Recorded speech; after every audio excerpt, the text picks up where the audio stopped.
ಹರೇ ಕೃಷ್ಣ ಹರೇ ಕೃಷ್ಣ ಕೃಷ್ಣ ಕೃಷ್ಣ ಹರೇ ಹರೇ ಹರೇ ರಾಮ ರಾಮ ರಾಮ ಹರೇ ಹರೇ.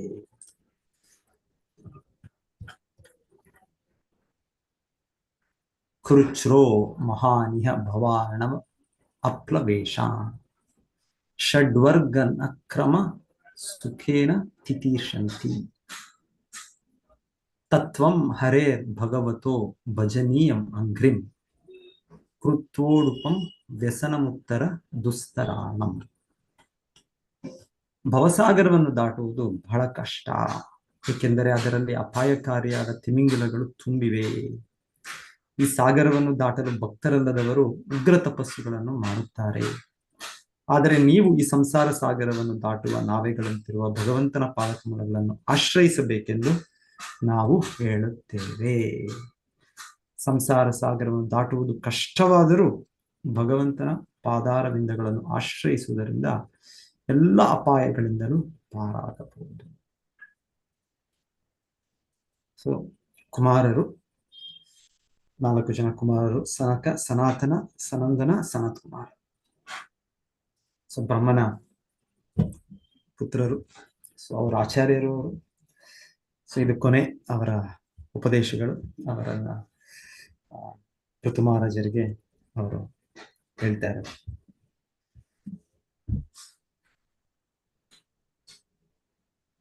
So ಅವ್ರ ಮೂಲಕ ನಮಗೆಲ್ಲರಿಗೂ ಕೂಡ ತಿಳಿಸ್ತಾ ಇರೋದು, ಈ ಭೌತಿಕ ಜಗತ್ತು ಇದೊಂದು ಭವಸಾಗರ ಸಾಗರ. ಸೊ ಸಮುದ್ರದಲ್ಲಿ ಹೇಳ್ತಾರೆ, ನಾವೆಲ್ಲೆಲ್ಲೋ ಹೋಗ್ತಾ ಇದೀವಿ. ಇದು ಆಧುನಿಕ ಏನ್ ಹೇಳ್ತಾರೆ, ಸ್ಯಾಟಲೈಟ್ಸ್, ಸ್ಪೇಸ್, ಇದು ರಾಕೆಟ್ಸ್ ಇದೆಲ್ಲ ಮಾಡಿ ಬೇರೆ ಬೇರೆ ಲೋಕಕ್ಕೂ ಕೂಡ ಹೋಗಿ ಪ್ರಯತ್ನ ಪಡ್ತಾ ಇದ್ದಾರೆ. ಆದ್ರೆ ಹೇಳ್ತಾರೆ, ನಾವಿರೋ ಇಲ್ಲಿ ಸಮುದ್ರದಲ್ಲೇ ನಮಗೆ ಏನಿದೆ, ಅಲ್ಲಿ ಹೇಗಿದೆ, ಅದರ ಜಗತ್ತು ಗೊತ್ತಿಲ್ಲ. ವಿಜ್ಞಾನಿಗಳೇ ಒಪ್ಕೊಳ್ತಾರೆ, ಅವರ ಮಾತಿನಲ್ಲೇ ಒಪ್ಕೊಳ್ತಾರೆ. ಅವರ ಪ್ರಯತ್ನ ಇರ್ಬೋದು, ಇದ್ದಾರೆ, ಆ ವಿಜ್ಞಾನಿಗಳು ಇದ್ದಾರೆ.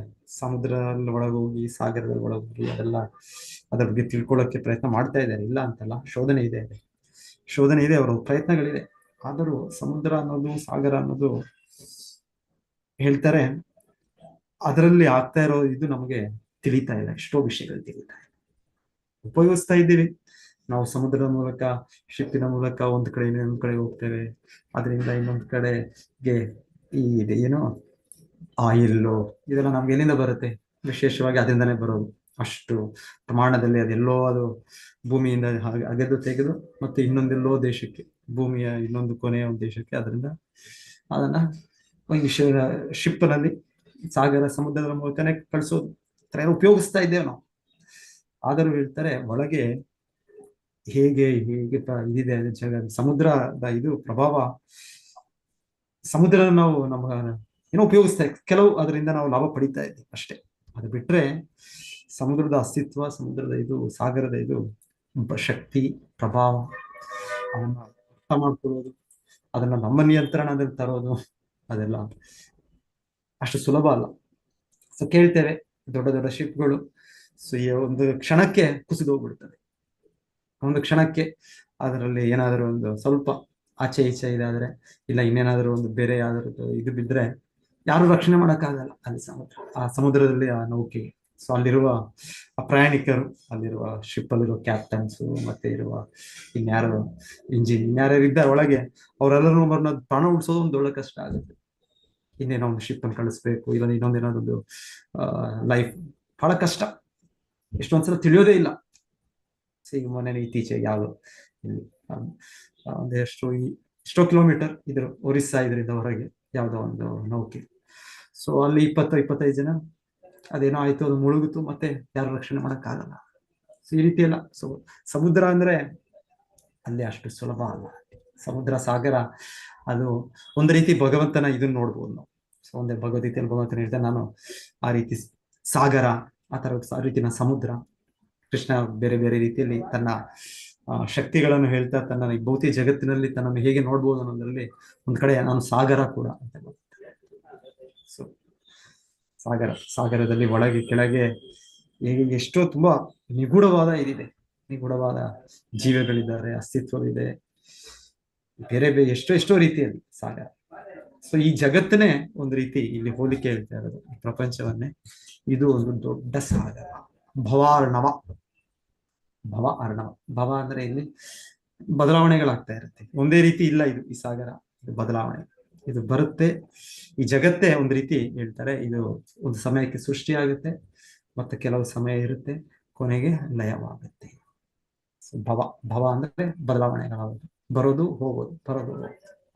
ಸೊ ಈ ರೀತಿಯ ಒಂದು ಸಮುದ್ರ, ಸಮುದ್ರದಲ್ಲಿ ಯಾರಾದರೂ ಅಲ್ಲಿ ನಾನು ಆನಂದವಾಗಿದ್ದೇನೆ, ನಾನು ಸಂತೋಷವಾಗಿದ್ದೇನೆ ಸಮುದ್ರದಲ್ಲಿ, ಎಲ್ಲ ಸಾಧ್ಯ ಇದೆ.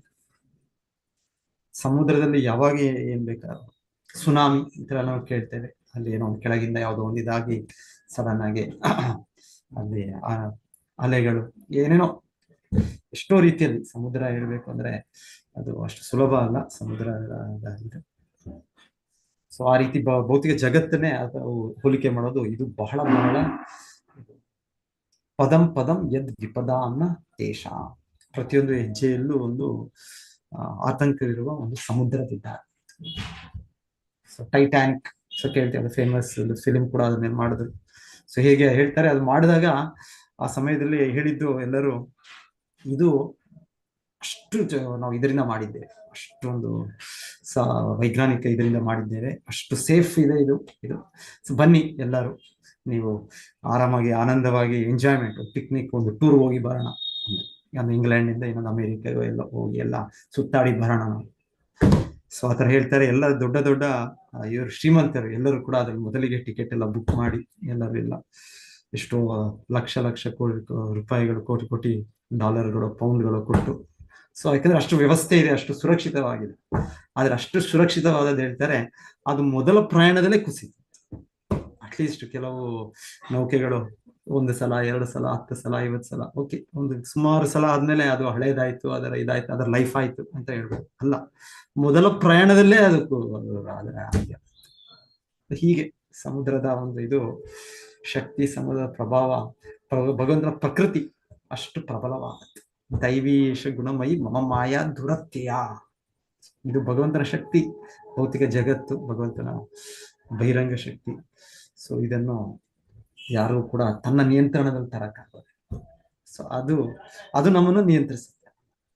ಸೊ ನಾವು ಯಾವಾಗವರೆಗೂ ಭಗವಂತನ ಆಶ್ರಯ ಪಡೆಯೋದಿಲ್ಲ ಅಷ್ಟವರೆಗೂ ಇದು ನಮಗೆ ಸಂಸಾರ ಸಾಗರವೇ ಇದು, ಇದೊಂದು ಸಮುದ್ರವೇ ಇದು, ಸಮುದ್ರ. ಸೊ ಈ ಸಮುದ್ರ ದಾಟಕ್ಕೆ ಬೇರೆ ಬೇರೆ ಪ್ರಯತ್ನ ಅಂದ್ರೆ ಹೇಳೋದು, ಬೇರೆ ಬೇರೆ ರೀತಿ ನೌಕೆಗಳು ಮಾಡ್ಬೋದು, ಬೇರೆ ಬೇರೆ ರೀತಿ ಒಬ್ಬೊಬ್ಬರು ತಯಾರಿ ಮಾಡ್ಬೋದು. ಅದ್ರಲ್ಲಿ ಹೇಳ್ತಾ ಇರೋದು ಇಲ್ಲಿ ಭಕ್ತಿ ಯೋಗ ಒಂದೇ ನಿಜವಾದ ಸರಿಯಾದ ನೌಕೆ.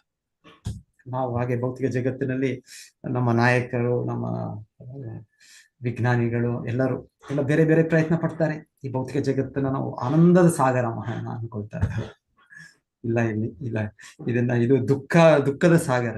ಇಲ್ಲಿ ನಾವು ಅನ್ಕೊಳ್ಳೋ ರೀತಿಯಲ್ಲಿ ಆನಂದ ಸಾಗರ ಮಾಡಕ್ ಆಗೋದಿಲ್ಲ. ಆದ್ರೆ ಅವ್ರು ಪ್ರಯತ್ನ ಪಡ್ತಾ ಇದ್ದಾರೆ. ಅವರು ಇಲ್ಲ, ನಾವೇನೋ ಒಂದು ಕಂಡಿಡಿದು ಬಿಡ್ತೇವೆ, ನಾವೇನೋ ಒಂದು ಮದ್ದು ಕಂಡಿಡಿದು ಬಿಡ್ತೇವೆ, ಅದರಿಂದ ನಮ್ಮ ಜೀವನವು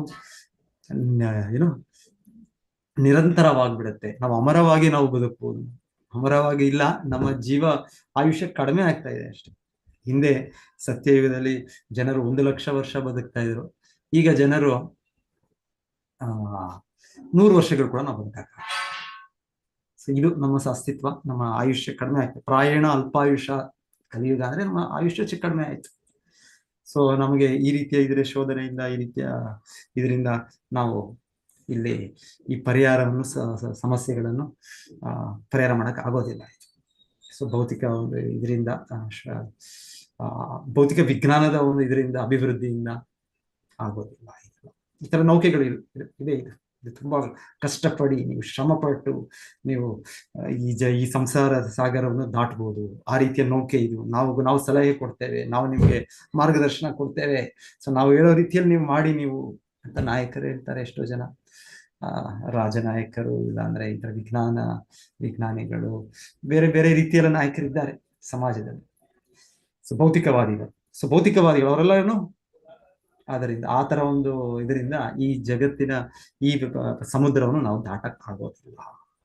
ಬರುತ್ತೆ ಜನ್ಮ ಮೃತ್ಯು ಜರಾವ್ಯಾಧಿ ದುಃಖ ದೋಷ ದರ್ಶನ. ಎಂತ ಒಂದು ನಾವು ಆರ್ಥಿಕ ಪ್ರಗತಿ ಸಾಧಿಸಿದ್ರು, ಎಷ್ಟೇ ನಾವು ಇಂದ್ರಿಯ ಸುಖಕ್ಕೆ ನಾವು ಇದು ಮಾಡೋ ವ್ಯವಸ್ಥೆ ಮಾಡೋರು ಕೂಡ ಕೊನೆಗೆ ನಾಶವಾಗುತ್ತೆ. ಈ ರೀತಿ ನಮಗಿರುವ ಅದು ಆ ದೋಣಿ, ಈ ಸಾಗರವನ್ನು ದಾಟುವ ಒಂದು ದೊಡ್ಡ ನೌಕೆ, ಅದು ನಾಶವೇ. ಭೌತಿಕವಾಗಿ ಯಾರು ಕೂಡ ಎಂತ ದೊಡ್ಡ ದೊಡ್ಡ ಇವರು ಬಂದು ಹೋದ್ರು, ಅಲೆಕ್ಸಾಂಡರ್ ದ ಗ್ರೇಟ್, ನೆಪೋಲಿಯನ್ ಎಲ್ಲ ದೊಡ್ಡ ದೊಡ್ಡ, ಹಿಟ್ಲರ್, ಸ್ಟಾಲಿನ್ ಎಲ್ಲ ದೊಡ್ಡ ದೊಡ್ಡ ವ್ಯಕ್ತಿಗಳು, ದೊಡ್ಡ ದೊಡ್ಡ ಇವರು. ನಾವು ನಮ್ಮ ರೀತಿ ಅವರ ದೇಶದ ಇವರಿಗೆ ಹೇಳಿದ್ದು, ನಮ್ಮನ್ನ ಅನುಯಾಯಿ ನನ್ನನ್ನು ಫಾಲೋ ಮಾಡಿ, ನಾವು ನಿಮ್ಮನ್ನು ಈ ಅಜ್ಞಾನ ಸಾಗರದಿಂದ ದಾಟಿಸ್ತೇವೆ, ನಾವು ನಿಮ್ಮನ್ನು ಅಷ್ಟು ರೀತಿಯ ಸುಖವನ್ನು, ಆನಂದ ಸಾಗರವನ್ನು ಅನುಭವಿಸಿದ್ದೀವಿ. ಇಲ್ಲ, ಸಾಗರದಲ್ಲಿ ಏನು ಆನಂದವನ್ನು ಅನುಭವಿಸೋದು? ಸಾಗರದಲ್ಲಿ ನಾವು ಯಾವಾಗ ಬೇಕಾದ್ರೂ ಮುಳುಗೋಗ್ಬಿಡ್ತೀವಿ ನಾವು ಅಲ್ಲಿ. ಸೊ ಈ ಸಾಗರವನ್ನು ದಾಟಬೇಕು. ಸೊ ಅದು ಇಲ್ಲಿ ಹೇಳ್ತಾರೆ ಭಗವದ್ಗೀತೆಯಲ್ಲಿ ಕೃಷ್ಣ ಹೇಳೋದು, ಪರಸ್ತಸ್ಮಾತ್ತು ಭಾವೋ ಅನ್ಯೋ ವ್ಯಕ್ತೋ ಅವ್ಯಕ್ತಾತ್ ಸನಾತನ.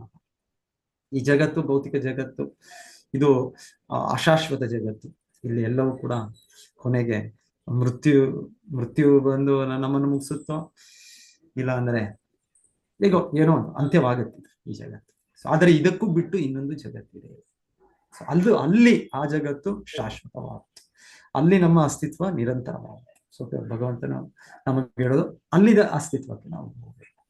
ಸೊ ಅದನ್ನು ಪಡೆಯೋವರೆಗೂ ನಾವು ಈ ಭೌತಿಕ ಜಗತ್ತು, ಅದು ಸಾಗರ, ಈ ಸಮುದ್ರ, ಇಲ್ಲಿ ನಾವು ಮತ್ತೆ ಮತ್ತೆ ಹೇಳ್ತೇವೆ, ಮತ್ತೆ ಮತ್ತೆ ಮುಳುಗ್ತೇವೆ, ಮತ್ತೆ ಮತ್ತೆ ಹೇಳ್ತೇವೆ, ಮತ್ತೆ ಮತ್ತೆ ಮುಳುಗ್ತೇವೆ. ಒಂದು ಜನ್ಮದಿಂದ ಇನ್ನೊಂದು ಜನ್ಮ, ಒಂದು ದೇಹದಿಂದ ಇನ್ನೊಂದು ದೇಹ, ಒಂದು ಲೋಕದಿಂದ ಇನ್ನೊಂದು ಲೋಕ, ಹೀಗೆ ನಾವು ಈ ಸಾಗರದಲ್ಲಿ ಹೋಗ್ತಾ ಇರ್ತೇವೆ. ಸೊ ಇಲ್ಲಿ ಹೇಳ್ತಾ ಇರೋದು, ಈ ರೀತಿ ಭೌತಿಕವಾದಿಗಳು ಮಾಡುವ ನೌಕೆ, ಇದನ್ನು ನಮಗೆ ಈ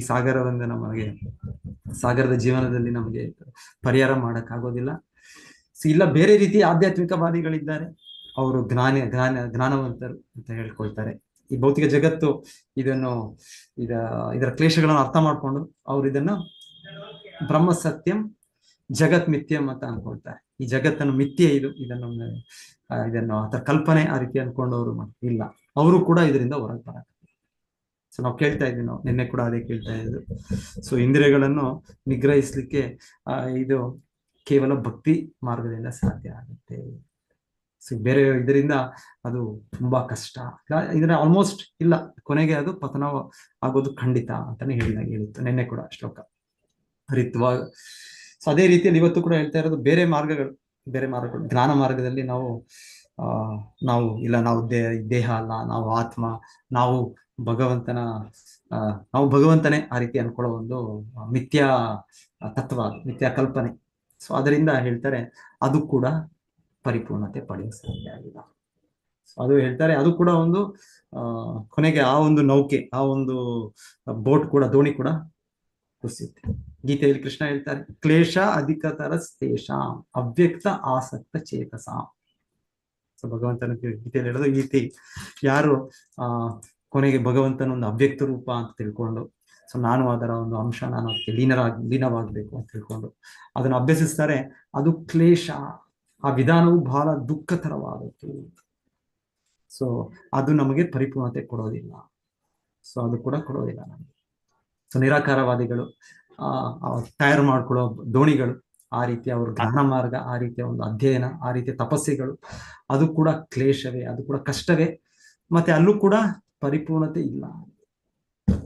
ಈ ಶ್ಲೋಕದಲ್ಲಿ ಹೇಳ್ತಾ ಇರೋದು, ಕೇವಲ ಭಗವಂತನ ಪಾದಕಮಲಗಳು ಒಂದೇ ಮಾರ್ಗ. ಹರೇರ್ ನಾಮ ಹರೇರ್ ನಾಮೈವ ಕೇವಲ.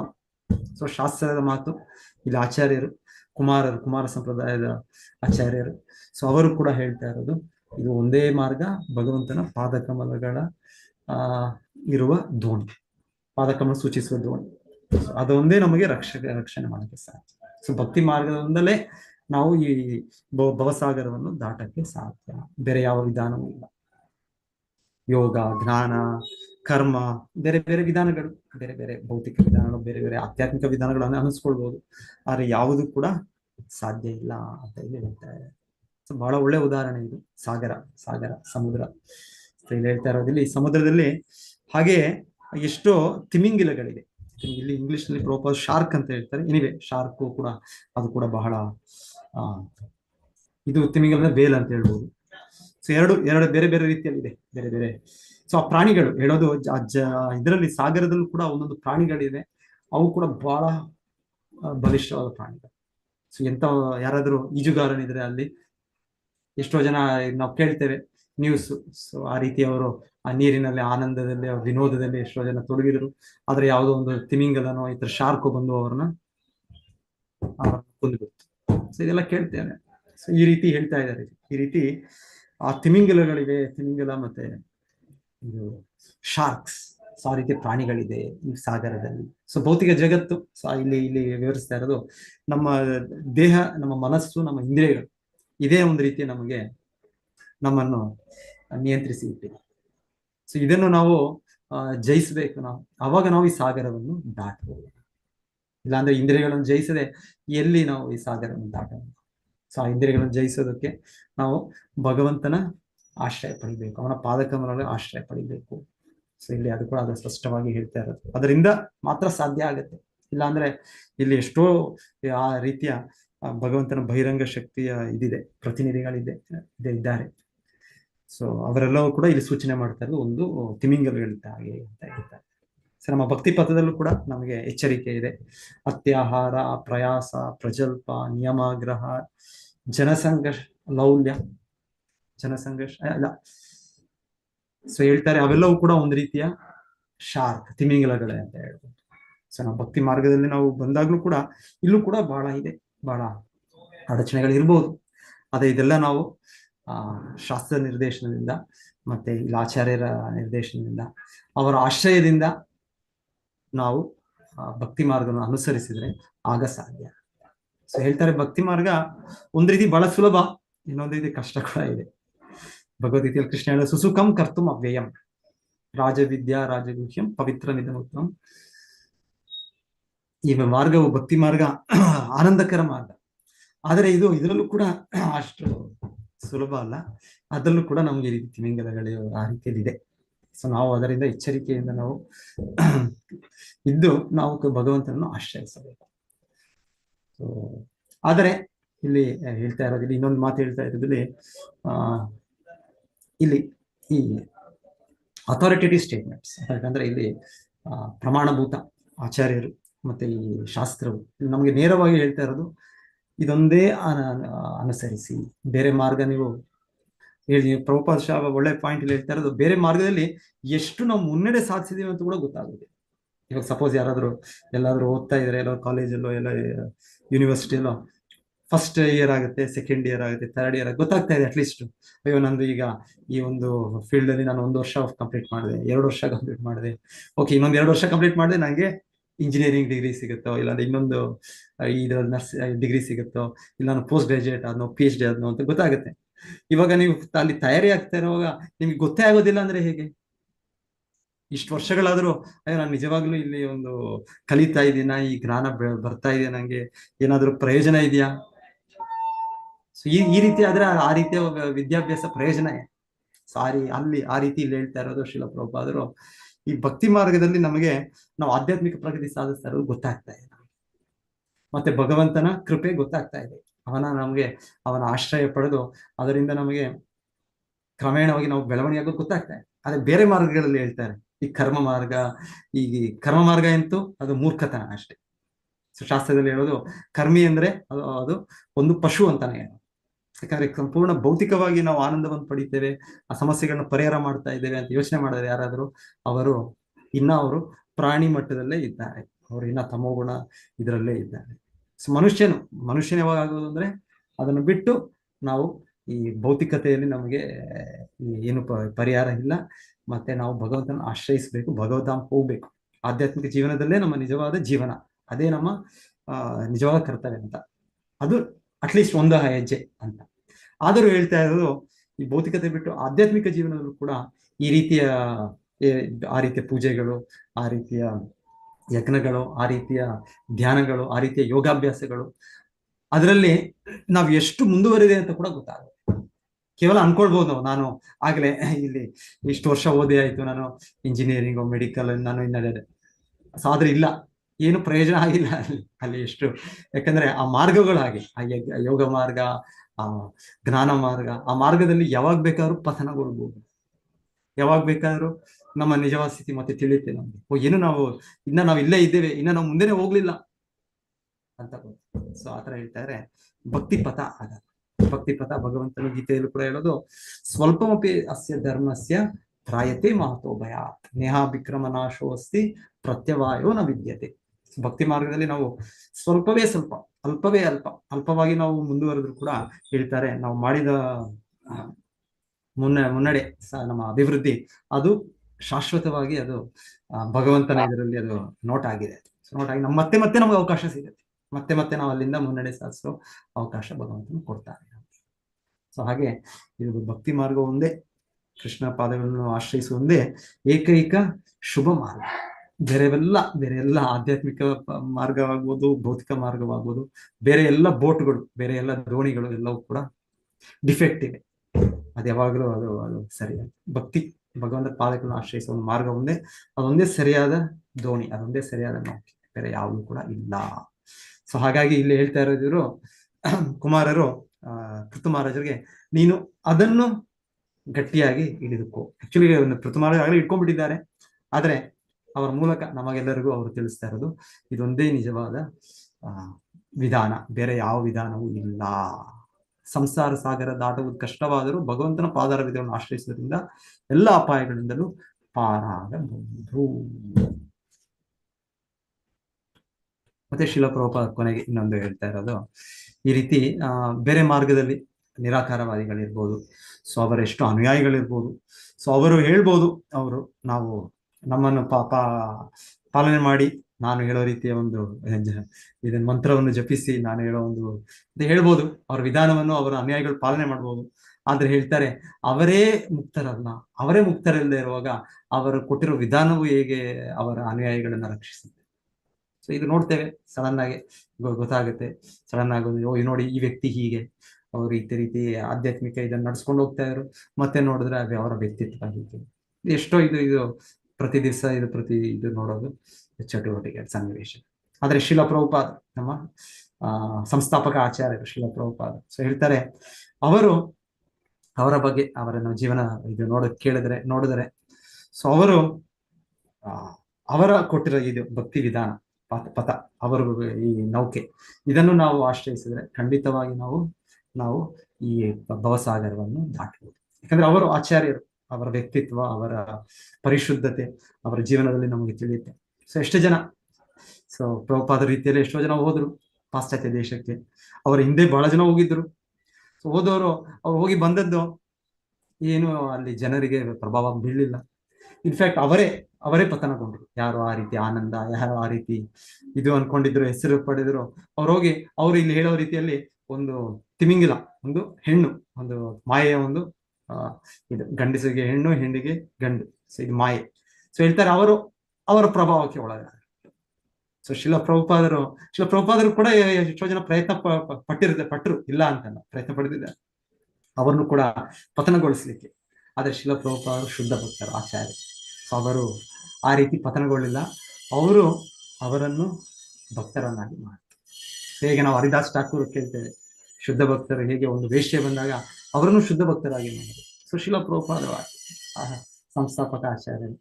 ಸೊ ಅವರಿಗೆ ಯಾವ ಒಂದು ಆಕರ್ಷಣೆ ಇಲ್ಲದೆ ಅವರು ಗೋಸ್ವಾಮಿ, ಇಂದ್ರಿಯರ ಒಡೆಯ, ಆ ರೀತಿ ಅದನ್ನು ನಿಯಂತ್ರಿಸಿ ಅವರು ಆ ಪಾಶ್ಚಾತ್ಯ ಜನರನ್ನು ಅವರನ್ನು ಬದಲು ಮಾಡ್ತಾರೆ. ಅಲ್ಲಿ ಎಷ್ಟೋ ಜನ ಅವ್ರ ಶಿಷ್ಯರು ಕೂಡ ಅವೆಲ್ಲ ಸೊ ನಾವು ನೋಡ್ತೇವೆ, ಕೇಳ್ತೇವೆ. ಸೊ ಇದು ಆಚಾರ್ಯರ, ಯಾರು ಶುದ್ಧ ಭಕ್ತರು ಇರ್ತಾರೆ ಅವರ ಸ್ಥಾನ, ಅವರ ಸ್ಥಿತಿ. ಸೊ ನಾವು ಅವರ ನೇತೃತ್ವದಲ್ಲಿ ನಾವು ಆ ದೋಣಿಯನ್ನು ನಾವು ಸ್ವೀಕರಿಸುವ. ಬೇರೆ ಯಾರು ಆ ಕ್ಯಾಪ್ಟನ್ ಅವರೇ ಅಲ್ಲಿ ಯಾವತ್ತು ಮುಳುಗ್ತಾರೋ, ಯಾವಾಗ ಇದಾಗ್ತಾರೋ, ಆ ಶಿಪ್ನ ಆ ಬೋಟ್ನ ಇಟ್ಕೊಂಡು ಯಾಕೆ ನಾವು ಇಟ್ಕೊಳ್ಬೇಕು? ನಾವು ಅಂತ ಬೋಟ್ ಇಟ್ಕೊಳ್ಬೇಕು ಎಲ್ಲಿ ಆ ಕ್ಯಾಪ್ಟನ್ ಯಾರಿದ್ದಾರೆ ಅವರು ಅದನ್ನ ಸಂಪೂರ್ಣ ಕಂಟ್ರೋಲ್ ಇಂದ ಇಟ್ಕೊಂಡಿದ್ದಾರೆ, ಮತ್ತೆ ಅವರ ನೇತೃತ್ವದಲ್ಲಿ ಆ ದೋಣಿ ಖಂಡಿತವಾಗಿ ಆ ಸಾಗರವನ್ನು ದಾಟುತ್ತೆ.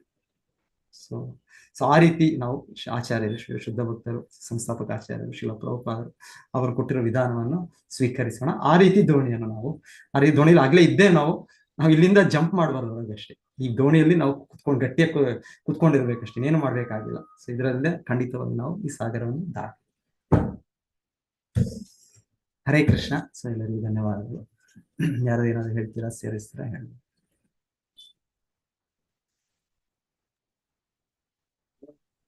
ಹರೇ ಕೃಷ್ಣ ಪ್ರಭುಜಿ. ಹರೇ ಕೃಷ್ಣ ಪ್ರಭು. ಹರೇ ಕೃಷ್ಣ ಪ್ರಭುಜಿ, ಇದು ಷಟ್